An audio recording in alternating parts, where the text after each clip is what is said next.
এখন আমি কড়াইটা বসাইলাম, একটু সিম ভর্তা বানাবো তো সিদ্ধ দিলাম, একটু সিদ্ধ দিলাম আর একটু ডেকে দিলাম। আপনারা নামে ফেলছি আমাদের। এখন আমি সিমটা পুরা করে সিদ্ধ করছি। সিদ্ধ করার পরে এখন আমি সিমটা নামাই ফেলছি, কড়াইটা বসাইছি। এখন আমি একটু তেল দিচ্ছি, শুকনো মরিচটা ভাজবো, শুকনো মরিচটা তেলে ভাজবো।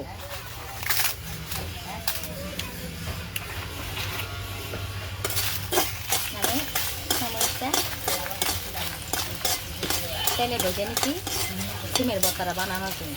এখন আমি শুকনো মরিচটা তেলে ভেজে নিচ্ছি, এখন আমি নামাই ফেলবো, নামাই ফেলে দেবো। এখন আমি সিমের ভর্তাটা পুরো করে সিদ্ধ করে নিচ্ছি। এখন আমি নিয়েছি, এখন আমি ভর্তাটা হাতে ডইলা বানাবো। এই যে পরিমাণ মতো 4টা শুকনো মরিচ নিচ্ছি,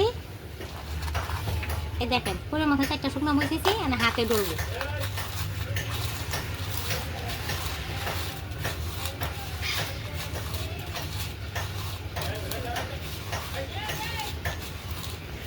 এখন আমি একটু ধনিয়া পাতা নিচ্ছি,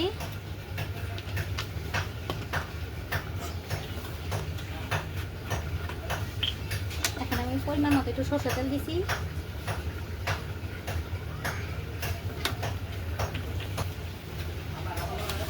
আমি হাতে ডলতাছি শুকনা মরিচ, ধনিয়া পাতা, পেঁয়াজ ডইলা। এখন আমি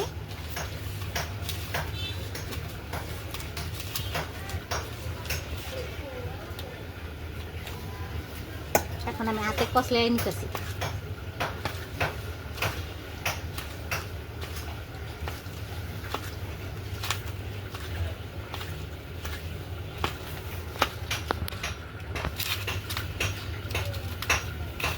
এখন আমি ভর্তাটা হাতে ডইলা বানাইছি।